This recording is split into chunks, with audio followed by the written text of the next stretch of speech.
ќе бидам многу краток, иако со дел од работите не се согласувам, ама интенцијата дека Заев треба со него да се позанимаваат институциите, за мене е голема почит кон вашата објективност. И навистина треба со него да се позанимаваат многу институции. Кратко, две работи. Штувана колешки, овака. Јас кога ги споредувам државите од комшилукот, што го викам, и Косово го споредувам, и Албанија, и Грција, и Бугарија, и плюс тука ставам и Црна Гора, и Босна и Херцеговина. Значи, тие држави ги споредувам, бидејќи со Хрватска, Словенија, па нагоре одамна веќе не можеме да се споредуваме, за жал на нашето општество и за жал на 30 години водење на држава од сите политички партии, бидејќи кога тргнавме 1994 година и 1992 година, да речеме, бевме многу подобра позиција од некои држави кои што сега веќе се пред нас многу, и тоа е наш општествен хендикеп, и тоа е една од причините зашто граѓаните дојдоа на 50% излезност на парламентарни избори. Русија кажа дека сум ја спомнал воопшто јас во дискусијата, инаку тие продаваат газ и на Германија, и на Европска унија, и на Бугарија, секаде го продаваат гасот, бидејќи да не им е тој газ, нема да бидат воопшто актуелни ни едно прашање во Европа.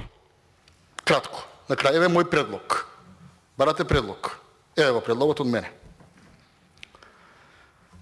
Многу пари се потрошија за електрична енергија, нели, крадеме струја, не крадеме, милион на ден не кошта, 2 милиона долара не кошта, независно, околу 300 милиони до јуни ќе дадеме во воздух. Скопје 2014 може би се допаѓа, може би не, може би требало поинаку, не викам не, тоа е ствар на вкус, ама со тие 300 милиони остана нешто во државата. Еве зимава го ќе помине, ние ќе видиме 300 милиони посиромашни, ништо нема да остане во државата, и тоа е така една квалитативна разлика.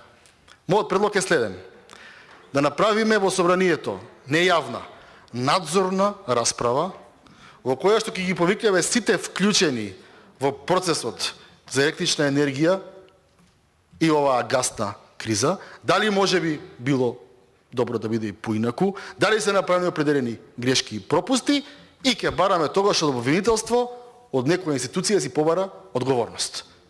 Тоа е мојот предлог: надзорна расправа во рамки на собранието, каде што можеме и вие и јас еднакво да одлучуваме, да видиме во оваа држава кој не гледал подалеку носот, а зима пота за да гледа подалеку носот, кој бил криминоген, кој не влегол во фирма, а требало да влезе, кој замижувал. Тоа ни го дозволува и законот, и уставот, да власт и опозиција, сите оние кои што ги гласаме да бидат директори, министри, и им гласаме буџет да имаат секретарки, шофери и што уште не, ќе ги наредиме овдека неколку денови и на крај ќе имаме еден заклучок. Ете предлог. Благодарам.